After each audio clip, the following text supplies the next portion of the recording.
going on, everybody? It's Friday.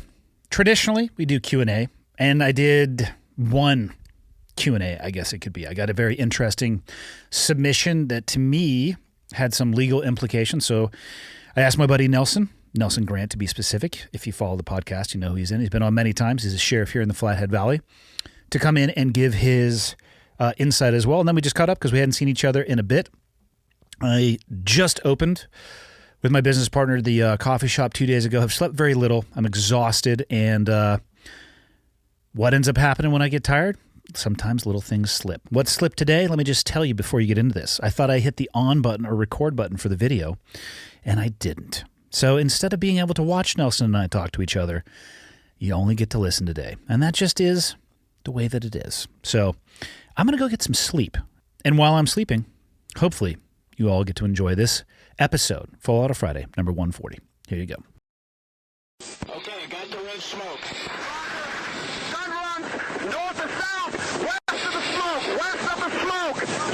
Okay, copy, west of the smoke. I'm looking at danger close now. Come on with it, baby, give it to me, I need it. You're cleared hot. Copy, cleared hot. You ready for this? Good morning, Andy. It's your morning. It's 3 p.m. currently. I don't work shifts like you do. Okay. One, we haven't seen each other in forever, so it's good to just bullshit. But I got this question, this Full Auto Friday question, and I'm going to read this to you. It's a little long because the person who sent this in made poor choices. I'm curious because he asked for me what my thoughts were, which of course I'll provide. But I need to know, because I think it would help him make decisions in the future, what would happen if a 911 call was received and this was relayed to you as an officer? Because I feel like he might have strayed across the law a little bit here. You ready for this? I'm ready. The subject line of this, I'm probably briefly paraphrasing, was, I pulled my gun in traffic and I'm not feeling good about it. Okay. Oh, great. So last week, I took a solo road trip I'll leave the state out, to revisit my old stomping grounds. I was stationed at Beep back then and used to race motocross at local tracks there. After a wonderful week revisiting old memories and ripping on the dirt scooter, so I like this guy already. Yeah, I'm tracking. Yeah, I found myself in a pretty shitty situation on the drive back. The drive is about 18 hours one way. And I was on my last stretch, completely relaxed, having a good time. I was pulling my enclosed race trailer behind my truck. I was on a 4-lane interstate highway, 2 lanes each direction. I was behind some older lady that kept speeding up and slowing down, so I decided to pass. Nothing aggressive, just threw my cruise on at 75 and a 70, admitting to breaking the law. You would have yanked him at 71 over 70 off. Because Exactly. we know how you like speeding tickets. You know who likes speeding tickets? Who? A highway patrol. God damn it. I digress. To get around her safely but quickly. So he went 5 over the speed limit, said it was on cruise control. It doesn't sound like it was aggressive. It took all of 15 seconds to pass. Right when I went to get back into the right lane, a little libcuck, his words, not mine, SUV with a hipster driving it, decided he couldn't wait 1 second for me to get over, and he passed me on the right. No big deal, though. People do dumb stuff like that all the time. However, he got alongside me, flipped me off, and swerved at me. Almost touched mirrors. Again, I was driving a truck and a trailer combo that doesn't handle the best at 70 plus miles per hour.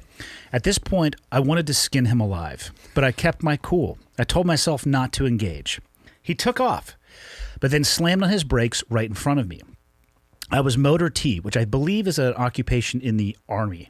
Okay. I'm not familiar with it. I think it's a driving position or a motor pool position in the Army. I could be wrong about that, but that's what I believe it is. So I can drive the fuck out of a trailer. Okay, so yeah, it's probably what it was.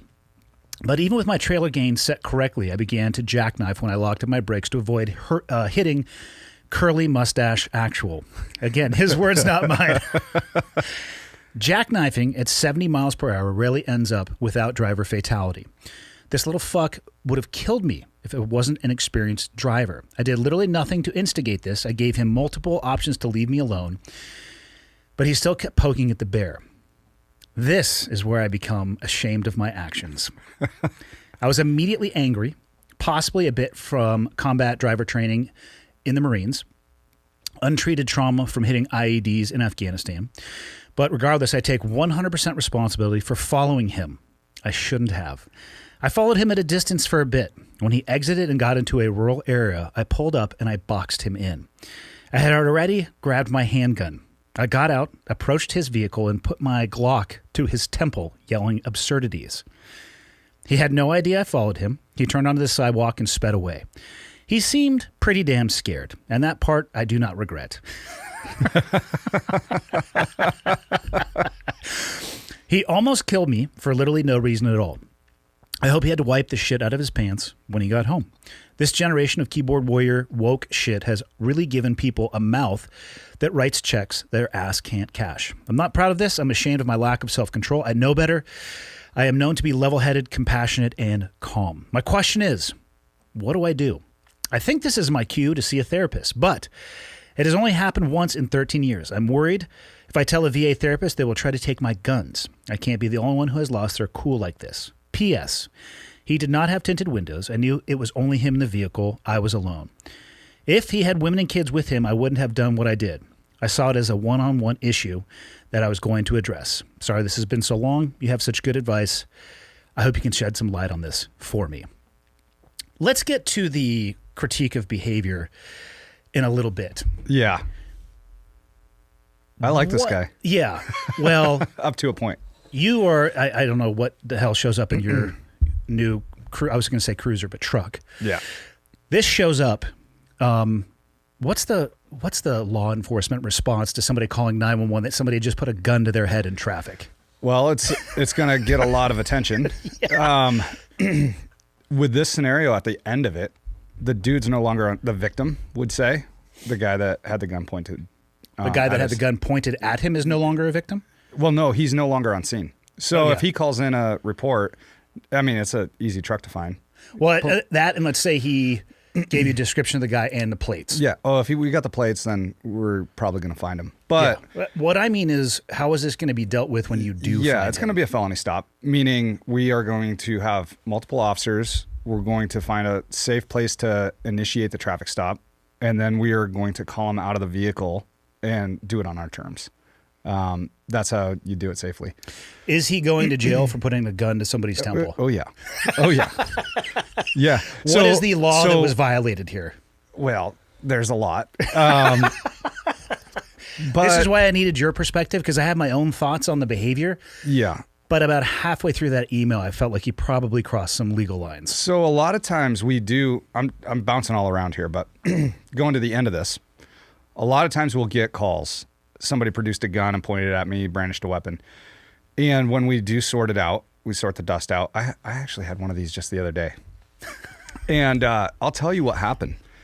So we get a call, or maybe I should tell this story after, but and deal with this issue. But it's your choice. Yeah. So a lot of times guys will embellish stories, or people will embellish stories to get a response from us. And it works, because we will come if you say there's guns.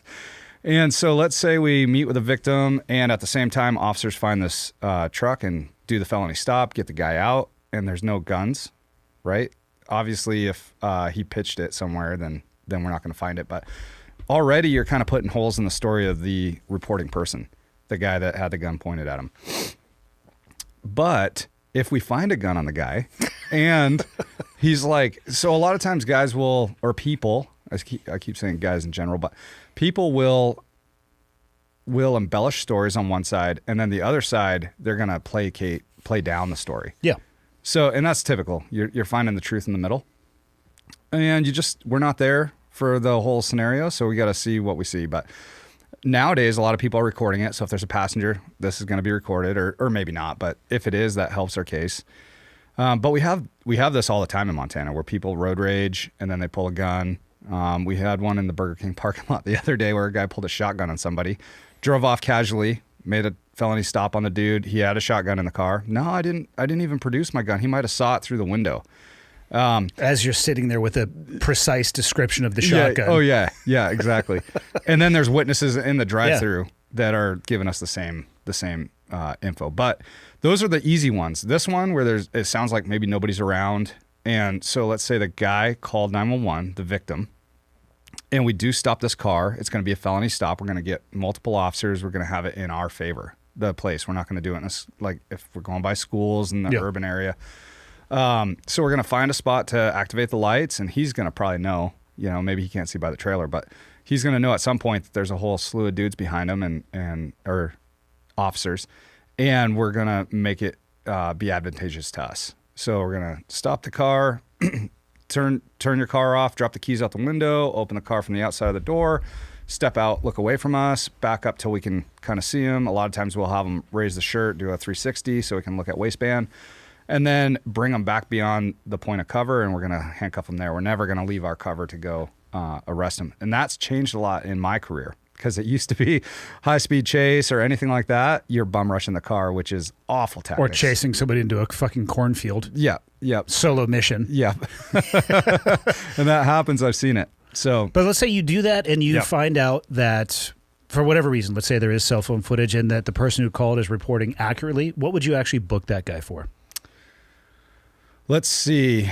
The reason I ask is there's like the emotional side of the story, but maybe this person needs to think about how bad this actually could have gone. It would be an assault with a weapon, a felony. Yeah. In Montana. And at the for very people least, who don't know, the old capital F changes your life a little bit. That's a big deal. Yeah. In our area, they'd probably drop it to a misdemeanor, but perhaps. But again, you have to fight your way to that. Yeah, 100%. You know? And if you were convicted of a felony, like I hope that you know, actually, if you are a convicted felon, you don't get to possess weapons anymore, do you? No. So there you go. You wouldn't need to worry about talking to a therapist. And the comment he made in there where he almost died, and I assume he's talking about his trailer jackknifing. Yeah. And I ride sleds all the time, so I have enclosed trailers, and I know exactly what he's talking about. However, I think the point he almost died could have been when he approached that car. Because even if that guy, it doesn't matter what that dude did prior to that point of contact. If the victim burns him down beside his car with a gun in his hand, he's clear all day long. I was going to ask you that because when you were talking about the guy who had the shotgun. Yep.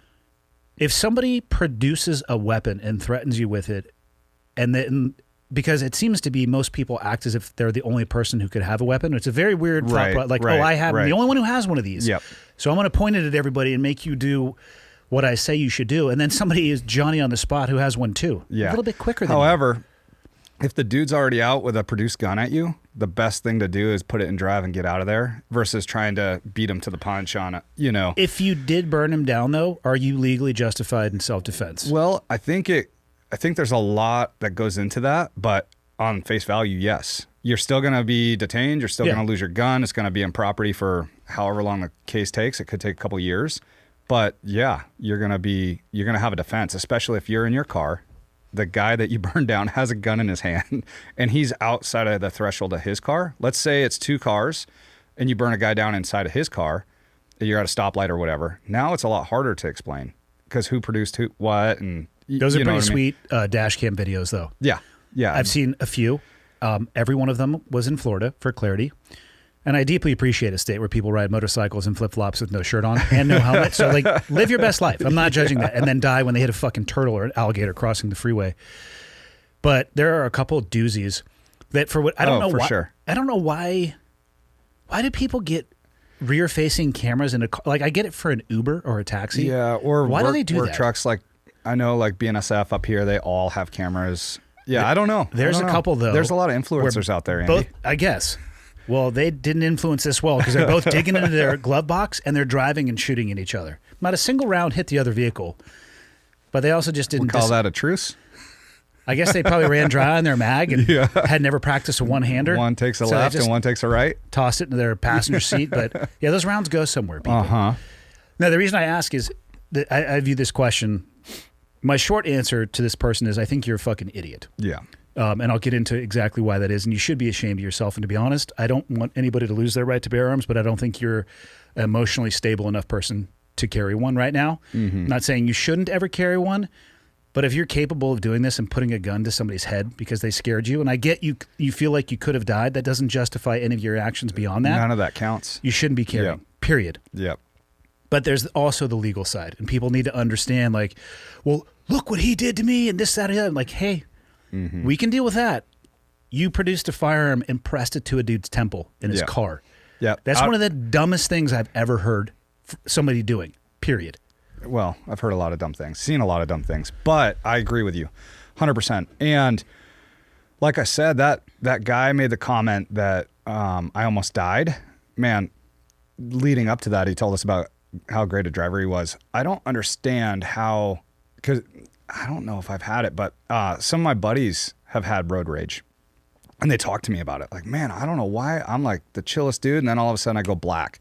And it's this victim, like created a victim, you know, like they feel offended that this person that doesn't know who they are and what clout that they carry did this to them on the side of the road. Yeah, but all you have to do is think back in your own life and realize like how many times where I went up to a stop sign and I rolled it slightly in front of the person who had the right of way, and I wasn't trying to be a dick. It's that I'm an idiot. Yep. Or or not that I would ever text and drive, but like just like hypothetically, maybe I was looking down at I had just spilled coffee on my pants, so I had to like wipe it off. No, but you look down and you like you've drifted a little bit out of your lane. For sure. And somebody honks at you, or like it's happened to me the other day. My windows were slightly fogged up, and I put my turn signal on, and I remember in the thought process of my head, yeah, there's probably not somebody in the blind spot. I start to drift over, beep. Yeah. And they're like flipping me off as they're driving by. And in my head, I'm thinking, that's my bad. Totally my bad. Yeah. But I try to doing remember that in a marked unit. Oh, God. Because, dude, we're always cruising down road. I remember when I first got hired here, we were looking for a stolen vehicle, and I was going the wrong way up a one-way. Had no idea that I was on the wrong way. And all these cars are pulling over, and finally dispatch comes over there, and they're like, hey, 742, are you on First Ave East? And I'm like, I'm on the wrong way. Maybe. I'm going the wrong way. And we do it all the time. You're looking for a suspect, and you've got multiple distractors, you know, the in-car computer and all that. I'm always waving at somebody like, yeah, that was my bad, man. You get a free one next time if you... But if you're cognizant of the fact that you're not perfect too, and you realize that, hey, probably within the last 48 hours, I've been an idiot in some way, shape, or form to another person and didn't mean it. Yeah. Yeah, I don't understand I'm it's a just totally this normal righteousness. person. Yeah, but how do you go from I'm totally calm, collected to you're in the black? Yeah. I don't get that. I don't either. But I see it often. I see it all the time. As a matter of fact, so that story I was going to tell you just happened a week or two ago. Down by Northwest Shooter, this guy is going to shoot. This old dude from our community. Is that the indoor range? Yep. Okay. Yep. And another car comes, and at some point there's like a honk, and then they follow each other. And the guy that's following the suspect, now the guy calls in, the one car calls in and says, this dude just jumped out, pointed a gun at me, and now I'm following him down Highway 2. And I'm like 2 blocks away. So dispatch puts it out. There's a delay, so now it's like a 3-minute, event from when it started. But I get right on the phone with the person calling in. He tells me turn by turn where he's at. I'm like super close. So I instruct him. So first he gives me the whole detail. This is what happened. The guy cut me off. I honked, and then he jumps out with a pistol, points it at me, jumps back in his truck. He had 2 other people in his car, and then takes off. So I follow him. And no lights or siren at this point? So this is the RP, the reporting person, following the guy that just pointed the gun at him. No, I mean to catch up to them. Are you lights and siren? Or are you trying to slide in smooth? I might have. I think I blew one intersection, so I hit the lights and then shut them down again. I don't want to announce your presence. Yep. So I get through that intersection, I catch right up, and so now I see him like a mile ahead of me, and I tell the dude, first of all, I'm like, do not follow this guy. He just pointed a gun at you. Like what? Like, did you get the plate? Yeah, I got the plate. Make sure you stay within effective range. Yeah, exactly. Yeah. So he got the plate. He got all the pertinent info. We can catch this dude later and find out what happened, right? And another jurisdiction's already spun up on it, so they're looking for this guy inbound. And so I instruct him to pull over and wait until I'm done talking to this guy, the suspect, and I'll come and get his statement, like a written statement, and because he wants to press charges. And so I catch up. Now I've got a couple Whitefish cops with me. We do a felony stop, get the guy. The guy's this old dude, gets out, and he right away tells me, I got a gun under my shoulder holstered leather. Old school. It takes 8 minutes to clear leather. If you can even at that age have the dexterity to. Yeah. And he's like hollering at me during this felony stop, because these don't always go like playbook, you know? Yeah. And he's like, do you want me to put my gun in my truck so I come back? No, do not touch your gun. So I walk him backwards, cuff him, pull the gun. It gets run, you know, all that. We check all the all the occupants. Now, as my responding units are coming, now we kind of got this under control. And I'm like, tell my partner, I'm like, hey, make contact with that white car that's at the end of the road. They're the reporting person. I need to get a full detailed statement is exactly what happened. Because this dude's now like, man, I know what you're contacting me about. We were going to Northwest Shooter to shoot. This dude honked at me, so I stopped and asked him what he needed. And he could see my holster. And I'm going to a shooting range because later this comes out.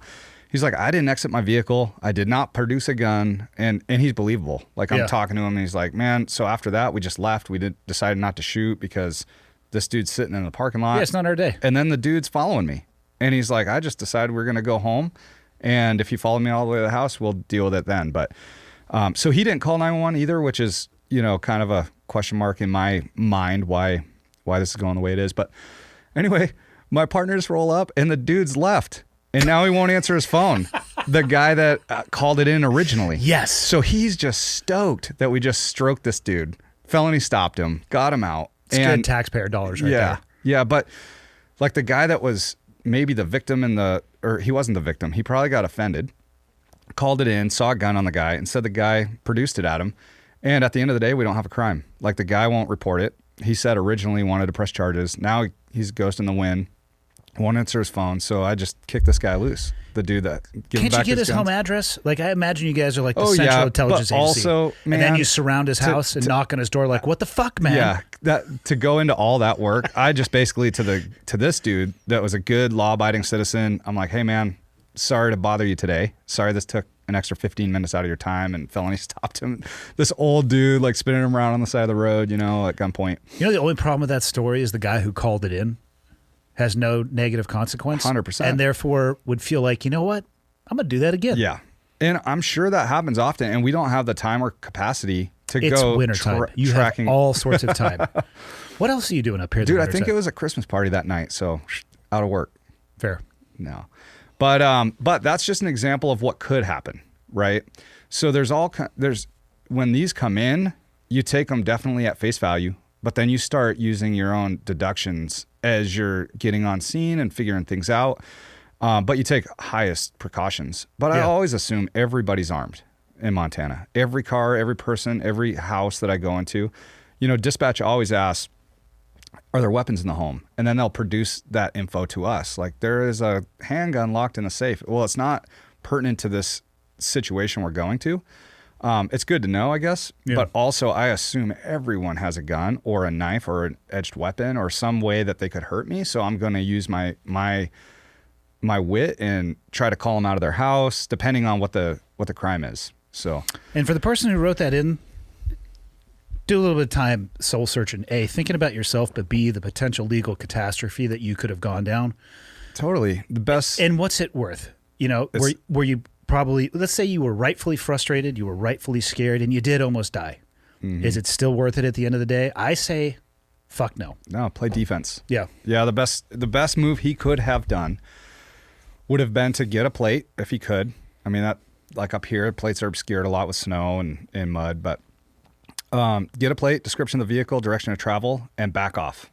Like, I mean, it's not worth it. But even with that information, what are you going to say? Like, 742, I'm dispatched now. I remember your number. 742, a guy stepped on the brakes in front of this truck. Go solve that crime. Yeah, it's called a reckless driving complaint, and I bet you that's just right at the top of your queue. They happen so often.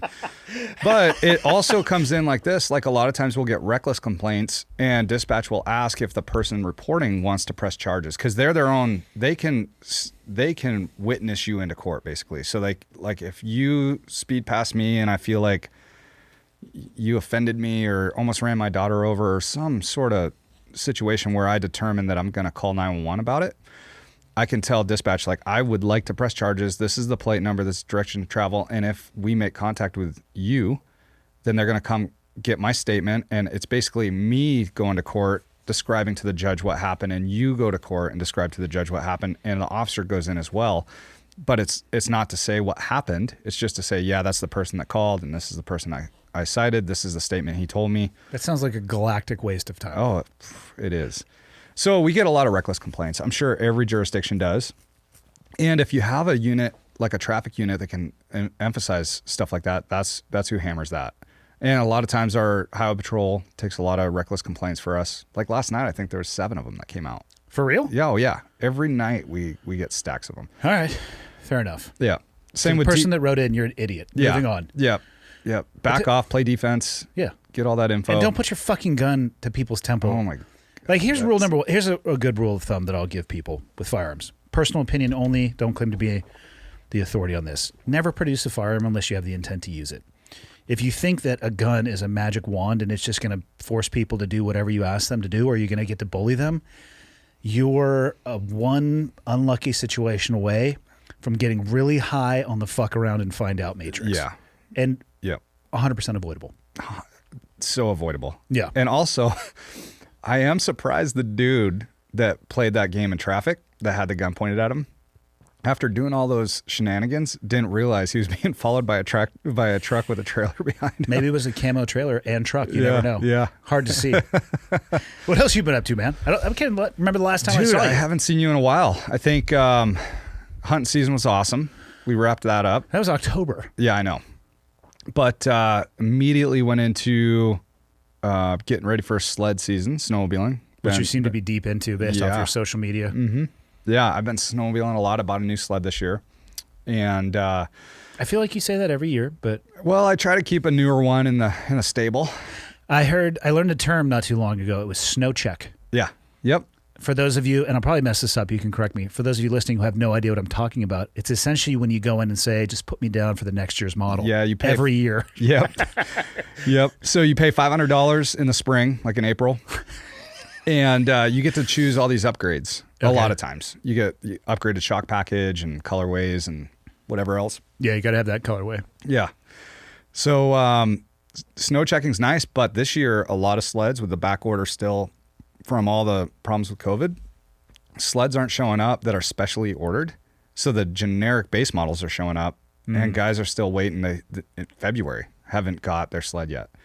That's not good. No, but our season started hot and heavy. It was nuking the end of November. Lots of snow was piling up. Seems like it's thinned out a touch right now. Bad. It's one of the worst snow years I've seen in Montana anyway. In the last couple of weeks, last week we started getting some snow, but it's like little accumulations. So the AVI conditions are super stable because we haven't had any snow in forever. But like Utah, Colorado, and now like Wyoming are just getting hammered. How's it missing us? Is it just the weather pattern's not coming far enough north? Dude, that's definitely not something. It's one of those, like when I was a kid growing up in Maine, love powder snow and, snowmobiling and snowboarding and all that. And I was the kid that like every hour I would go flick the porch light on and see how much snow is stacking up and then like go to bed and hope that there's like feet of snow the next day. And it was rare because you'd get those nor'easters coming in and dropping heavy wet snow. That's not how you guys would say it, though. Oh yeah, I know. My cousins were just here and I Probably had the thick Boston accents, I bet. Well, one of their terms is like when you're going hard, they're like, give it the hot supper. So now when we're going to get after it, we'll give it the hot supper. All right. Yeah. But yeah, so I'm heading out the beginning of the week with a big crew down to Wyoming, and it's just been getting nuked. And now this next week it's supposed to snow every single day we're there. So it's deep.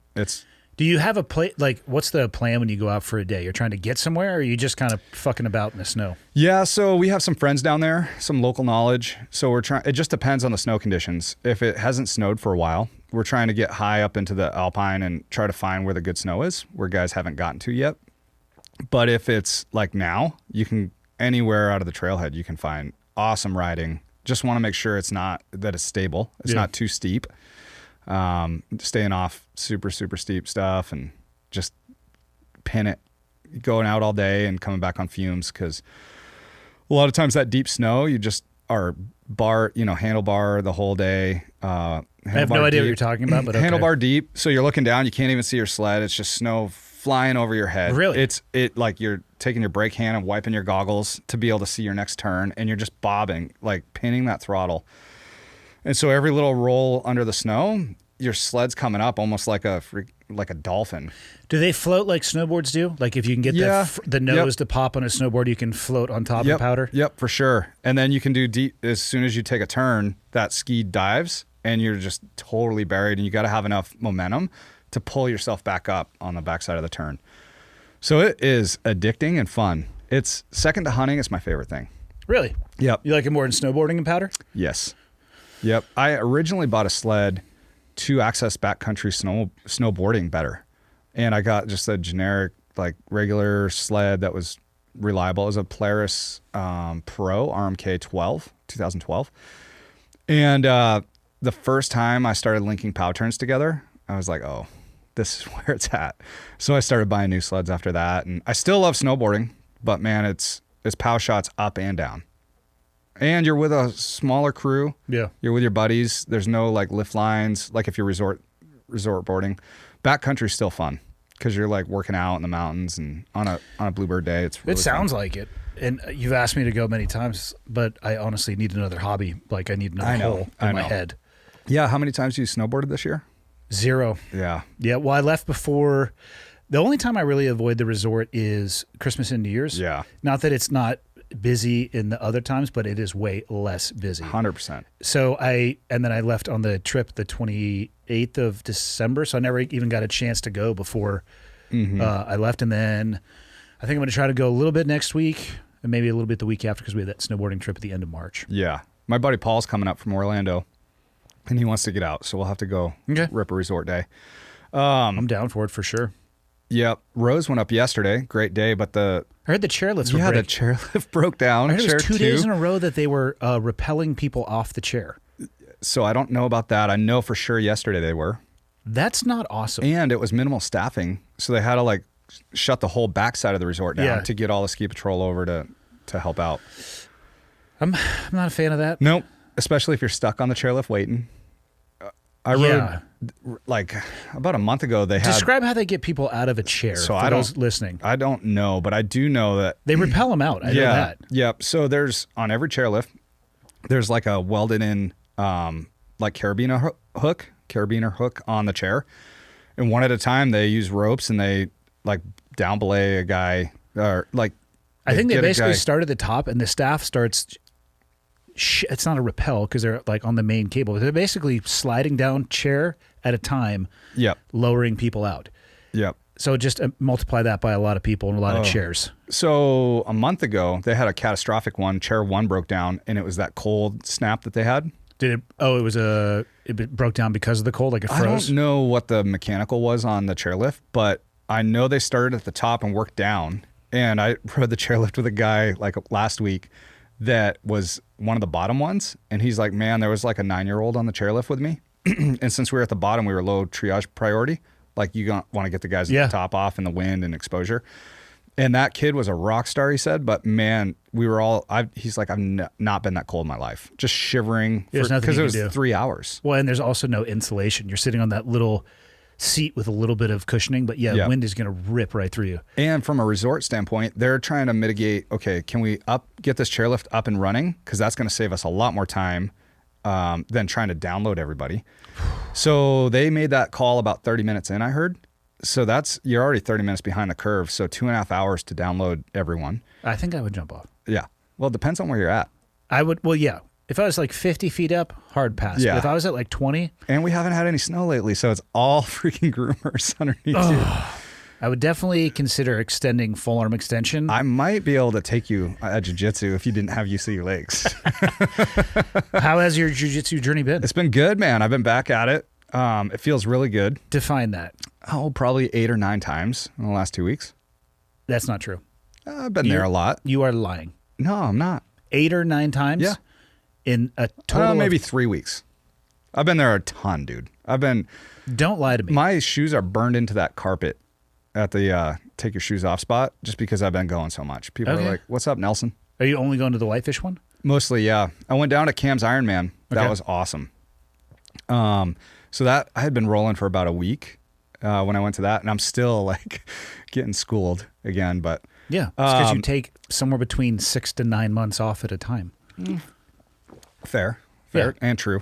I also don't believe that you've gone 8 or 9 times in 3 I've been weeks. a ton. I don't scan my card though, so you can't check my fact. You're check me. lying to me right here to my face. I bet you've been 4 Dude, times. No, I've been more than that for sure. To cap classes?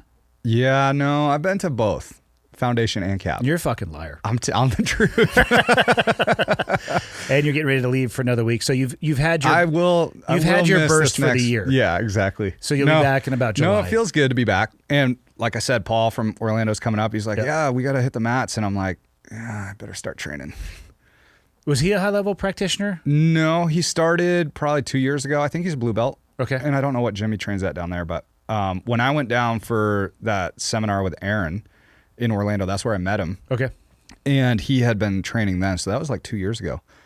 So, and there's a whole crew of dudes at not just Orlando PD, but like the sheriff's off Orange County, I think it is. And there's a whole crew of dudes that train, dudes and chicks. I'm glad to hear it. They need to. Yeah, for sure. 100%. But Cam, man, that was an awesome Ironman. So You describe what it is if you Yeah. want so people know what we're talking about. yep. So It's not a common tradition I've come to find out. Actually. oh, is it not? It's not. Okay. It's not like incredibly rare, but Right. also not the most common from Okay. what I can tell. So the way that our gym, SBG, kind of celebrates your promotion to your next level, which that's a coach based and Yeah, like there's your no head test. coach. There's not right. a test. You don't have to. It's not a hey, you've been to 180 classes, Yep. so Yep. but it's your coach. And from what I can tell, I'm married to one of the coaches now. They talk about it a lot. Yeah. and it's not like all of a sudden, hey, we got to give this guy a belt Right, just because he's been here. on Friday. Yeah. It's months before that. Hey, how's everybody looking? Yeah. This person's looking, what strengths and weaknesses, and they put a lot of effort into trying to, stay on the pulse of people's progress, which fuck, man, can you imagine how hard that is with a couple hundred for students? sure. For sure. I mean, now that I've been there about 8 or 9 times, I'm probably getting looked at pretty hard. And, For you sure. know, You're definitely getting looked at as to whether or not they should take your blue belt It's from you. funny. The first day I did show up, dude, I showed up and I come out onto the mats and Travis is standing there shocked he didn't see me come in. And I to the whole class, there's a whole bunch of new, I think, it must have been a cap class if Travis was there, but I'm like, hey man, YouTube wasn't working in the locker room. Can you show me how to tie this belt? That's There's the a only way bunch to be. of there's a bunch of people that had no idea who I was, and they're like, "Oh, who's this new guy?" And he's got a blue belt, like, Yeah. But so anyway, Ironman, it's a way that we celebrate a promotion, and it's basically a thank you to all your training partners that have been there to get you to where you're at. Because if there was no training partners, you wouldn't progress in jiu-jitsu. You need to have resistance and learn. And it's a chance for them to smash you when you're tired. Yeah. I think was it your purple belt? You're like, Nelson, this is the only chance you might have. Didn't go your way. No, it didn't. So the funny thing is, there's a lot of people training here, and So Cameron was one of many 4 people out there, but he was getting his black belt. And what so 3, yep. So Eric Rhett's got his Brown. Stevie got his purple, and Cam got his black belt.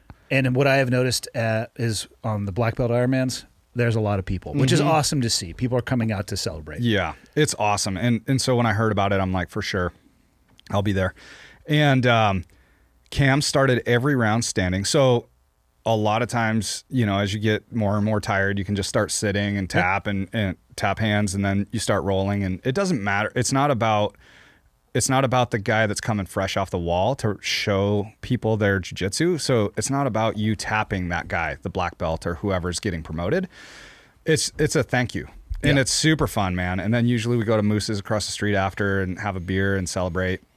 But anyway, Cam throttled the whole way. He stood up, man, that dude's jiu-jitsu shown, like it was awesome. But the funny part of this is, so Stevie, the medic out in King County, Yes. firefighter. It's bizarre that you know the county that he works in, but Oh, because he just got hired there. So he was telling me all about it. Okay. Yeah, in Washington there. Anyway, so Stevie heard Cam was getting his black belt, and he got his purple belt, Stevie did. a good at stretch ago. Yeah, at a camp. So it was like he was at camp. They presented him his purple belt. Stevie, here you go, but you owe an Ironman. It wasn't at camp. It was at a class in Kalispell. I Oh, was there. it? Yeah. Oh, okay. Because he comes out to visit. Right. And it was one of the times he came out to visit. I was there, and I remember them saying, You owe an Ironman. I think he probably forgot that. Well, he didn't. But he was, he found out about Cam's black belt. He's friends with Cam. So he booked his flights. He's coming out. And then Cam calls him and he's like, hey, dude, you owe an Ironman. You might as well just do it this night. No, Stevie could have gone to like a little gym and with like 7 people. Yeah. And done, so he did a 3-hour Ironman as well for a belt he has been wearing for a few months. So anyway, because there's a lot of excuses to not be there for that when on his part, but he's a stud. It was awesome. He is a stud. Yep. And he had great, it was awesome to watch. And then Rhett did awesome. He got his brown belt, and he's a fun guy to train with. It's a cool thing. Mm-hmm. Yeah. Yeah, it's cool. Some people use it as an opportunity to try to get one up on you. Oh, for sure. When you're 30 or 40 fucking people deep. Yeah. It's like, all right, I also can remember things, sir. Yeah. I think that you see a lot more of that with the new people, like, because there's every eye on you. Like, there's 3 guys rolling, so you're watching everybody roll and tap, and everybody claps after, And having been through it a few times at this point, you forget that there's a lot of eyes on you, though. Oh, for sure. Within 2 or 3 people, that's like, it's irrelevant. Yeah, when you're the one rolling, you don't care at all. Like, you're just doing your thing. But as a new dude coming off the mat or off the wall to come in and roll, there's sometimes you see guys, like especially white belts, they're like, oh, this is my opportunity to show the coach. Like at your blue belt Ironman. So I got to tell you the story. So you had just started. I was the first guy on the wall. Yeah. And were you even a 1 stripe? I had just gotten it. Okay. So you've been training for 3 weeks. No, Leah helped me. She didn't put me into cap for like 4 months. Okay. So you were brand new anyway. 100% new. Yeah. I was one of, I don't think I was the first guy on the wall because I think a child was there. Yeah. So they go by belt order. But you were my first I was within roll. like first 3. Yeah. Yeah. And I was getting my blue belt. So my family's there, Rose Which is and still Layla. your current belt. Let's be very clear. Yeah. This was like 6 years ago. It was 3 years ago. So I roll with you first, and nobody knew who you were because Craig got his blue belt that night. Yep. You, Craig, and Mike. Yep, that's right. And I think Did Sean get his blue belt that night? It was just the 3 of you. Okay. So anyway, I roll with you first. And so the first 3 white belts come out and you just pair up, and you and I were like bros. So yeah, here we go. And I'm sitting there like, what is this thing? Yeah, you're like, I am going to win. Yeah. So we had like a 10-minute roll. Yeah. And it went back and forth. And I remember at some point hearing everybody clap for like several times. The other dudes had gone through several guys working their way down the wall because this is a couple-hour event. And I remember thinking, if I'm spending this long per person, I am going to be here all night. And at some point, I think you got a cross collar. I don't even remember what you got, but you got me a tap. And my daughter, she goes, Dad, aren't you supposed to win against the white belts? That's my bad. My bad. I didn't know. It was good. It was perfect. And then at the end of the night, Craig, because nobody knew who you were. I think I had like a 20 or 30 minute roll with Craig. Yeah. He goes, who's that fucking asshole white belt? And I'm like, oh, that's my buddy Andy. How did that go for you? Because I was rolling at the same time. I didn't see it, and he's like, who the fuck is that guy? Sorry, Craig. That's also my bad. It's my bad. I didn't know. It's all good. You still do it. No, you're just a lot quicker now. I give people an honest roll. And that's all you can do. That's all I can do. I had super limited knowledge and tools. Yeah. And I just used what I had over and over again, which was not really an ability to advance in position at all. It was awesome. It was a good time. Yeah, no, it feels good to be back on the mats, and I'll be gone this week, but that's just life. I'll be in and out. I missed it a lot. I was on the road for almost a month, and I missed it a ton. But I also came back, and like my joints felt better than they had in a really long time. Yeah, and a lot of things actually clicked for me in my head because I was thinking, like, your first day back on the mat, you're like, son of a bitch, do I actually remember any of this? And then I went through class. I'm like, oh, okay, yeah, it's gonna be all right. Did my first roll, and I was thinking about things differently than I was before I left, and a couple things that I had been struggling to connect the pieces kind of clicked for me. I was like, oh wow, that's totally wild. Yep. I didn't do any physical practice, but I was thinking about this when I was gone, and so I hated being gone, but I definitely appreciate the time that I spent away from it too. Yeah. Yep. If that makes sense. I can totally relate. Although I had too far of a break in service there with hunting season and all that, but a break in service. Let's calm it down there, Officer Nelson. Like, take it easy. Yeah. So, but it feels so good, and the community's awesome. Like, all three of those dudes getting promoted, I knew them super well. Like, I was bummed I missed Cam's black belt. I was yeah. supposed to be back, and they added the media stuff on the tail end. So I Yeah. was in New York and stuff. Like, fuck. Yeah. Because, you know, all the other belts, I hear people say this, they're all important to the person getting them. Mm-hmm. But the one at the end of the day for people who see the course that actually matters is their black belt. So I was bummed to miss it. Yeah. He's well deserving of it for sure. 100%, man. That dude is he is a savage. Yeah. Yeah. And cheers to him, man. He was calling everybody that invite him to his black belt Ironman. So he called me. He's like, hey, I hope you can make it. And so that's a big, you know. The move like is that, like, hey, it's 2 weeks from now, but it's actually the next day. there's 5 people here? Yeah, that weird. was easy. Mooses? I don't know I'm gonna what keep happened. that trick in my under my hat. What else you got going on? So sledding, I'm looking at Spring Bear is coming up. I'm pretty excited for hunting season. I pulled an Idaho tag for a rifle rut elk tag with my buddy Aaron. Rifle rut elk. Okay. So it's actually early October, and my buddy Aaron has hunted it for a bunch of years, and so I'm going to go with him this year, and so it'll be like right after archery. So if I can kill a bull in September and then kill an Idaho bull, it'd be really fun to just hunt with Rose and you guys and see what's on the calendar. What is it, March for tags? Yeah, when is it? It's coming right up. I can't remember if it's March or... Just do what you do every April. year and Yeah. text me multiple times to remind me, because I will 100% forget. We'll to switch put up our tags. antelope zones this year. Yeah. Yeah. You think? That'd be awesome. Asshole. Yeah. I don't know what happened to you. I killed antelope. Yeah. Good for you. And Leah did. She did. Yep. Hers was the best. Yeah, it was awesome. It's like, does anybody? Where's that box of rounds? That Just here. Diamondback Here. comes in handy. How awesome are those Dude, things? that was sick.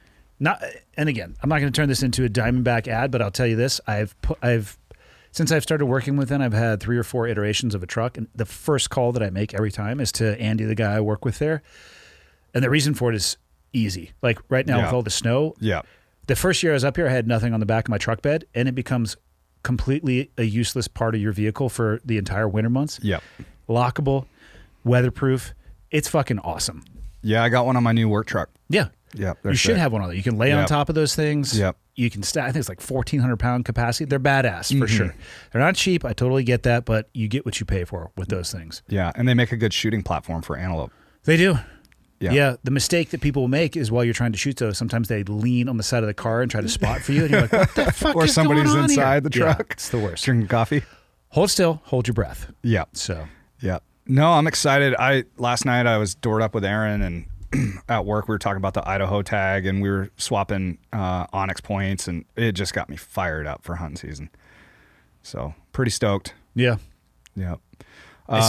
For me, it seems like light years away. It is a long ways, but if you don't plan it out, it doesn't happen. See, I rely on you to put the plan together, and then I just put in the appropriate tag requests. Yep. And now I've got a lot of points, so I might pull a special Montana tag too. What species? Well, I've got moose and sheep. What was it you goat. shot? I got a goat a couple years ago. By sheep, do you mean the curly ones? Yep, big one. Yep, and that's like the most sought after, I would say, for a Western hunting person.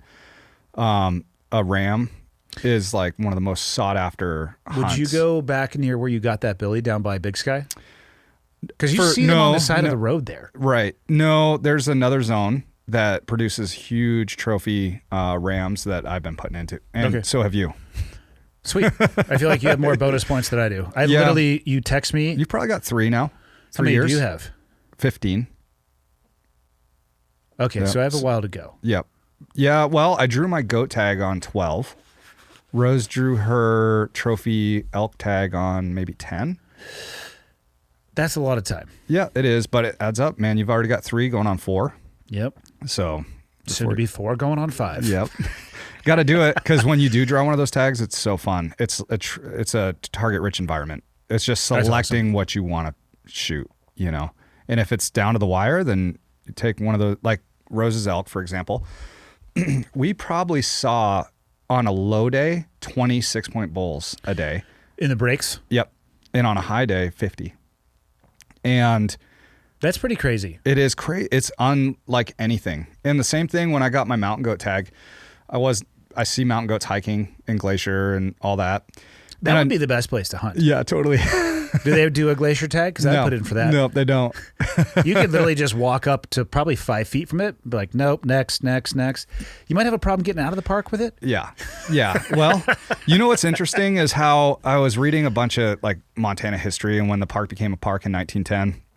Before that, trappers and hunters would hunt in there for years. And when it finally got established, the park rangers and game wardens, and I don't know if there was game wardens back then, but for sure park rangers, because this book I read was the first ranger.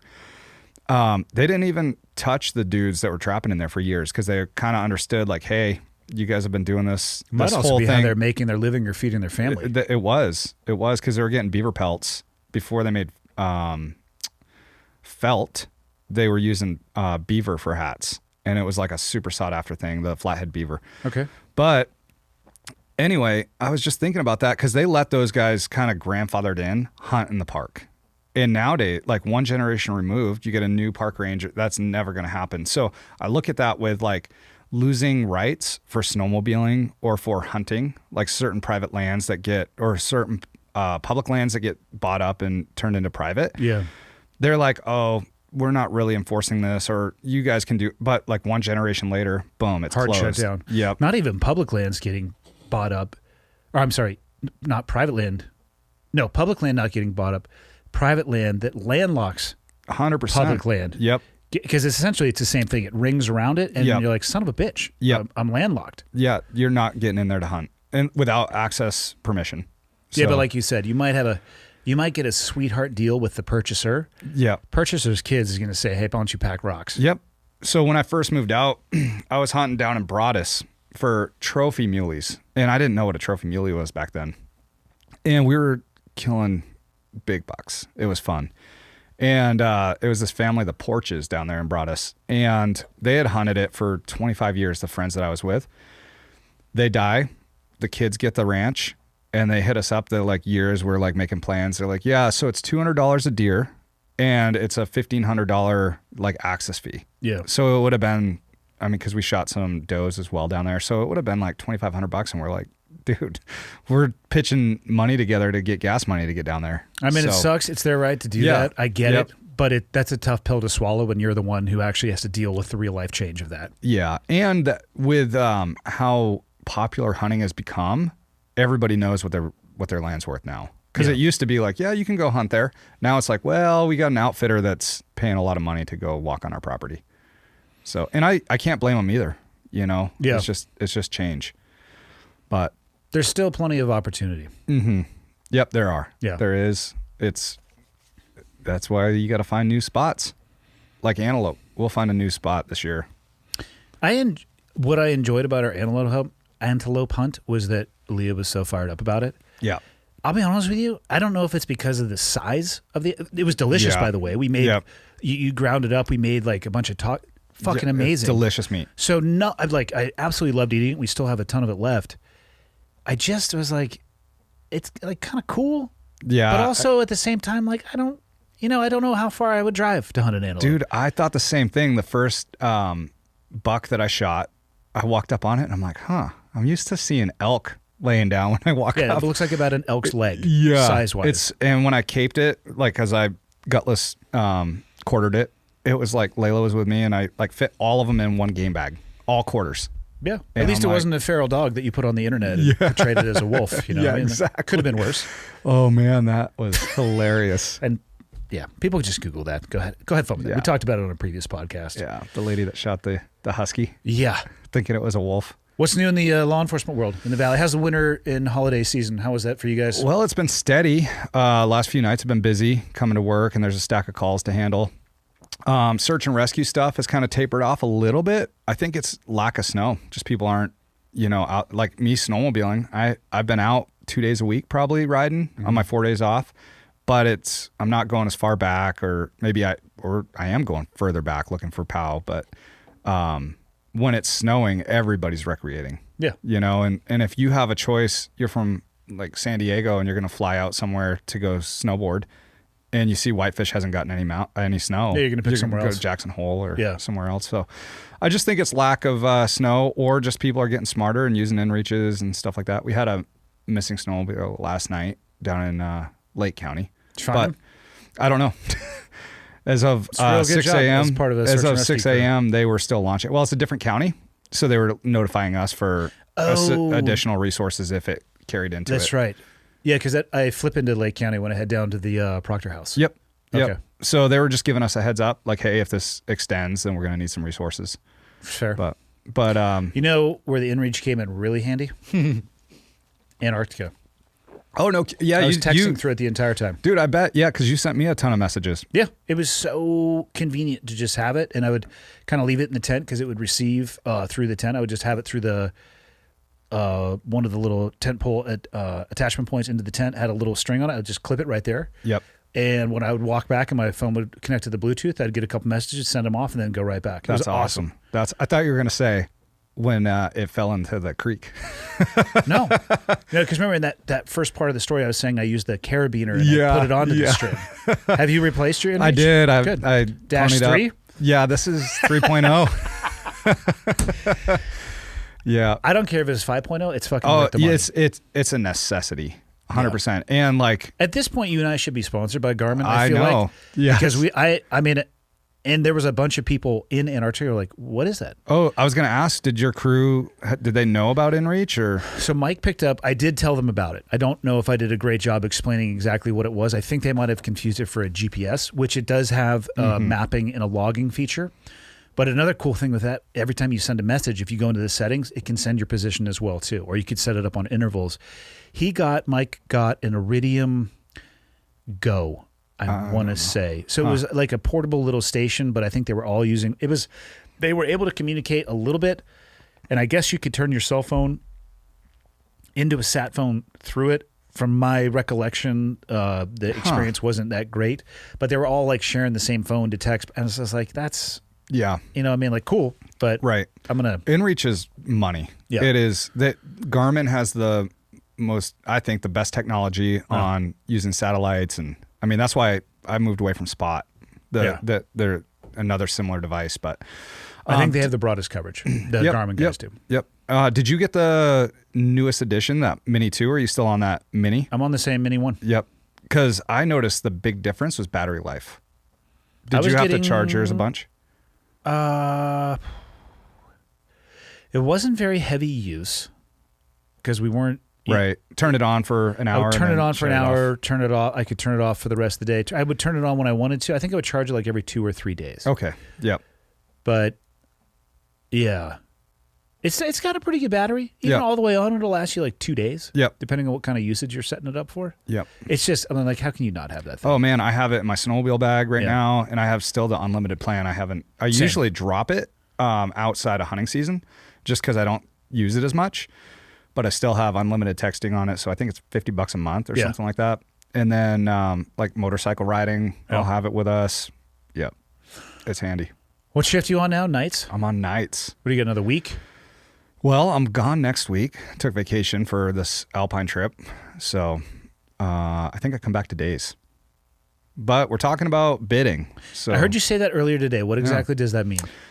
So I don't know exactly what it's going to look like, but basically based on seniority, you'll bid for your shift. There's 3 shifts: days, swings, and nights. And again, this is super premature, but if you bid, you can bid. I think we're going to do like quarterly bids. So I feel like that would be very beneficial for you guys. oh man, it would be awesome. And I don't know what there might be resistance in the office, but man, it'd be so much more healthy, even if you're on nights, to be able to predict what you're going to be working. And, you know, on your days off, you can kind of keep that night owl schedule versus like right now we do a There's some month people of, who really like night schedules. and I like swings. That's what because I can be at jiu-jitsu before work. Yeah. So on days, I get off at 5, jits is at 7. And in that 2 hours, there's a big crash. Yeah. You know, you get home. It's called dinner's- nap time. Yeah. Dinner's being made and all that. And then on nights, I'm sleeping through the noon class because that's like 4 hours after I get off, or 5. Even when you're not on nights, you're sleeping through the noon class. You know what I mean? Yeah. Yeah. Usually that's when I take a nap. Yeah. So it Well, works you're out definitely really not good. at class, so Well, I watch a lot of YouTube. good. So I thought that's what you do on shift. No, I did watch the Rotolo brothers. Have you checked those guys out? I am very peripherally familiar with who they are. I went down a rabbit hole last night and freaking insane. They're like 19-year-old prodigy black belts Yeah. that are crushing. Yeah. You have no idea how much I wish I had learned I know. my basic human movement patterns on a mat. Yep. At the age of 45, like you see, and again, I have absolutely nothing but respect for them. But you're like, you son of a bitch. Yep. They won the lottery as far as that particular pathway in their life. Yep. It's amazing what they're able to do. And yeah, I'll never be able to do it, but it's like inspirational. Yep. Respect. To see them just, Leah was describing it. Their movement is less technical and more, what was the word that she used? Instinctual. Mm-hmm. Like it Yeah. might be Yeah, hard. yeah. It might be hard to teach people to move the way that they do, but they have spent so much time on the mat that they can instinctually get ahead of people. Which I don't know if you can teach that, but it's fucking amazing to watch. Yeah, it's just that 10,000 hours, like watching their hips just switch. Just like when you were talking about with Jim Miller doing the scissor sweep and his hips like Don't even bother. turned people. over and then came Don't back even in. bother trying to sweep Jim Miller. Because what's going to happen is you're going to be like, yes, no. Yeah. And now Hooray, you're in a fuck. bad position. Yeah. Yeah, because you committed to the sweep. The only thing that saved me is he hadn't been in a gi in a while, so he blew his grips out. And I could Good. also hold on to him too. Yeah. Like, nope, no. You stay right there. I went snowmobiling the other day with Jay Moulton. Have you ever had him grab your grip? The purple belt? Yeah. Yeah, he has. Is he No, he's a purple? brown belt Oh, now. brown belt. He Dude. has some of the biggest banana fingers I've ever seen. And that dude rips on a sled too. He's good at anything. Yeah. And He would be a nightmare as a proctologist. Like, you'd be like, son of a bitch, full commitment. oh man. I mean, he might have to run from across the room. You Yeah. know? If he grabs my collar, I don't even try breaking. I'm just like, okay, let's Well, move. he works with his hands Yeah. too. Yeah. No, the first Flooring time he and- grabbed, I think we slapped and bumped, but it's like his hand was like, wrapped I over. was like, oh God. yeah. Yeah. What else, Yeah, man? buddy. It's a Friday episode, so we don't have to go crazy. Yeah, no, man. I'm stoked about spring bear. We should do some bear hunting this spring. Bear doesn't fire me up really either. I love the bear meat. The meat's good. And I just got my cape back from my bear last Yeah. year. It's pretty cool. Again, it's another animal where I'm not against it at all. If everything would like perfectly align and I had the time off my schedule, I would Yeah. totally join you. But if I thought of any one single thing to do, to include reading the ingredients on a macaroni and cheese box as opposed to go bear hunting, I probably would. Yeah. Well, it's fun for me to get out in the mountains and hike. You It's a are good a spring. mountain man for sure. Yeah. You thrive in the outdoors, Yeah. which I definitely deeply appreciate. And you have an innate ability to take more time off work than anybody I've ever met. I kind of get it because Jason, he Yeah. trades and does stuff, Yeah. but dude, We've you guys kind of have been- figured it out. Yeah, must Yeah. be playing the most fucked up game of like cards when it comes to There's a lot of maneuvering. Last night I put in for a bunch of hunting time off. smart man. And yep. You put in and- for time in October, in February. Yep. Yes. But I don't know what tags I might draw. And so if I get one trophy tag, it's going to change everything, like how I approach the season. It'd be worth Besides it, though. that Idaho tag, I know how much time I need for that. So I took a bunch. I didn't take as much for bow season yet. I feel like we're going to get another chance to do a Christensen film, which Cool. I think that film, for anybody who's interested, should come out. We've both seen the edit of it. Yeah. I thought it was awesome. Oh, it looks awesome. Yep. It looks more fun than it was. And, like in the wind, like it's just so cinematic. Like the wind coming across at like 45, but like the sparkle of the snow. Yeah. When in reality, it's like I actually can't see because my eyes are frozen shut. And you were like 100% right when you're like, it's full value. We couldn't shoot anything God, no. right now. So I was like thinking when we were in that moment, like, well, I know where there's some like spots where the wind's not hammering right now. We could would have slow hunt stalked through the in to a trees. contact shot. Yeah, totally. Yeah, Which I've it- done. Yeah, it looked great though. So I would say within the next 2 weeks that thing will be out. Cool. I could be totally wrong. Yeah, we'll have to talk about if we do want to do another one, what animal and what type of hunt. I would say we roll in the antelope. I would almost recommend to them we do a lot of self-filming yeah. and then maybe link up with a larger crew for a shorter time period because then you can get a broad sweet spot. Yeah. The elk is by far my favorite animal Yep. to hunt other than Same. like a 23 to 25-year-old Afghan male with an AK. But as far as over here, like it's my favorite, but we could give him a brother sweet spot. Yeah. What? I don't know. I'm just being honest. No, dude, I'm I sharing like my it. truth I've with you. never experienced that, so I respect it. Yeah, for me, I think for sure elk. I love elk hunting, but there's, I think, a psychological bonus in my mind because I know when I kill an elk, I'm set for meat for the year versus like a trophy deer. Let's just say like the converse of elk. A couple months probably. Yeah. Depending. And it's awesome. I love hunting deer, but what are your thoughts on caribou? I would love to hunt a caribou. I think that's on my bucket list. They just look cool as shit. I have heard they're dumb as a box of rocks, and I don't care. I want to go. Apparently, if you can find them, there's always a lot of them, but finding them can be very difficult. Yeah, I don't know. I don't know anything about it. I don't either. I'm repeating knows. things I've heard other people say, so I could be completely wrong. Dude, this video just dropped the other day. Stuck in the rut. Do me a favor. Just don't use words like that anymore. Drop? Say, hey, I saw this video. Okay. All right. I saw a video. If I can reach you, I actually might slap you right now. I mean, bring it. I've been training 8 times. Yeah. You've been training. That slab would miss.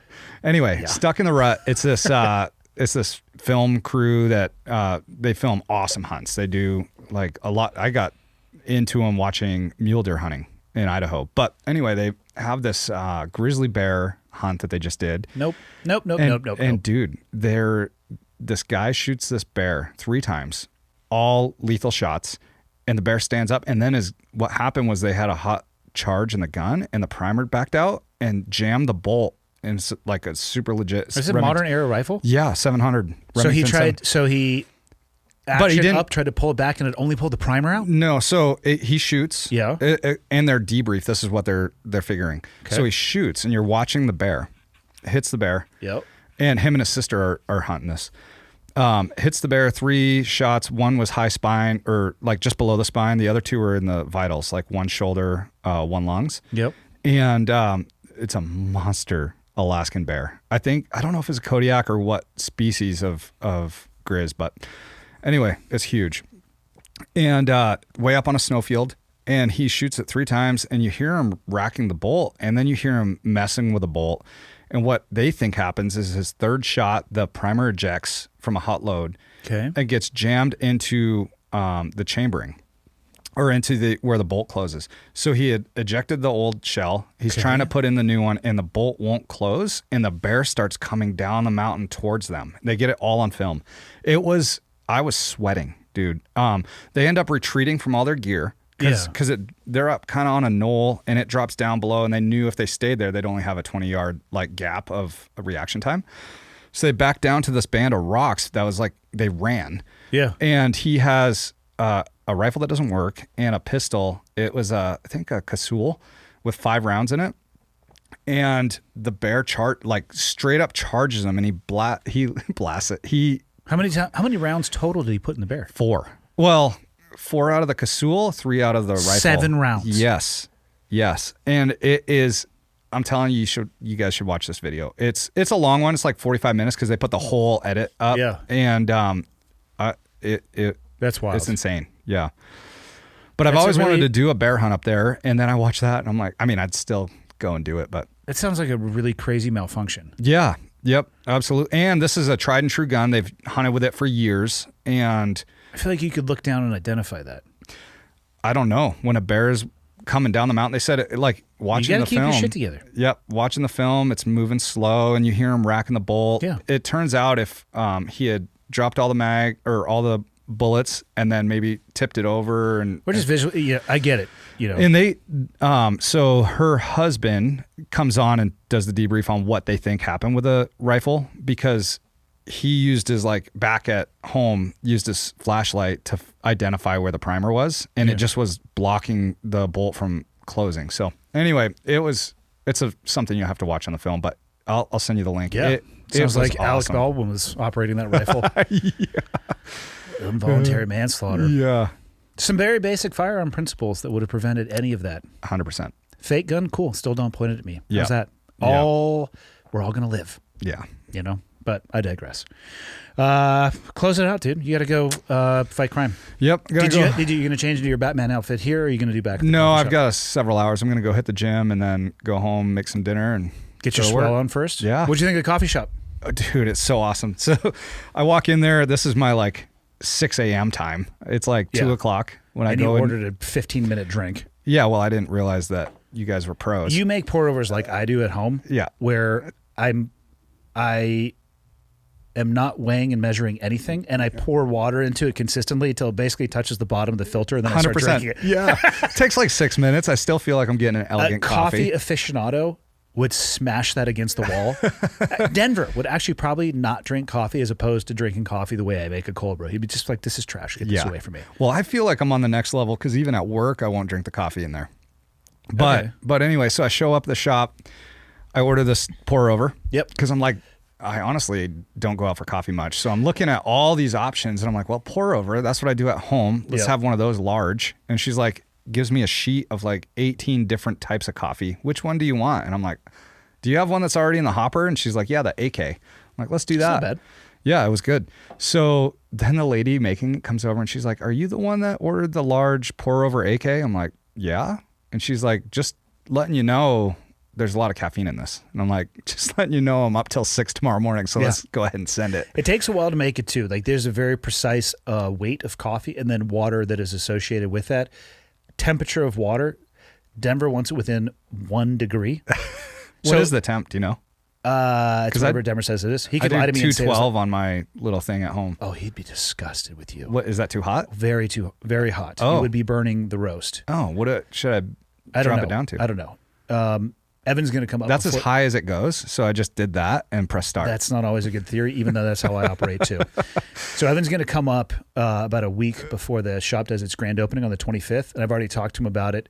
I want to do like Tuesday, Thursday, the week before, like have people come in and let's just let the founder teach you how to do pour overs. Because he can explain it like the temperature. And then I want to do, so what you're signed up for, the ECS. Yeah. Love that thing. Is it, I think it's Executive Coffee, Exclusive I thought it Coffee, was Evans I don't know what it is. Coffee Club. Yeah, Evans Coffee Club. I'm going to try to get it. So we get like 15 to 20 bags of that at the shop per month. Yep. And it'll probably be gone within the first few days, but you could come and order a pour over of that because the temperature changes per roast, how they do it. I just think that'd be a super cool experience. Yeah. And one thing we already know we're going to add to the shop, we had it on the original designs and we took it off, was a legit piped in pour over station. So the carafes you could weigh and then it would be like the exact right temperature. So we're already looking at where to put it in because we're both like, fuck, we should have put that in there. We talked ourselves out of it. That shop is impressive, bro. So it's been open 2 days. Today was the second day. And I walked in and it's packed. Yep. Dudes are just like, everybody's in there just typing on their computer. I was impressed, man. There were a few people in there who had been in like 4 or 5 hours today, which do you have a timer going? I could care less. Yeah. So I've been sitting there. I've been spending a good amount of time there the last 2 days, and I'm just I watch people when they come in for the first time, and almost everybody does the same thing. They take a few steps in. Dude, I did this. And they like look around, and almost all of them will go like, God damn. Yep. And then that's exactly what it's like we did it. Yep. We made exactly and what we were I'd been looking in for. there during the build. Yeah. You know, and I walked in and I did the exact same thing. Yeah, man. Yep. So yeah, it's great. And this coffee was super impressive. Yeah. And special, so firefighters are half off and cops are double. So just net neutral for us. Yeah, perfect. Yeah. I like it.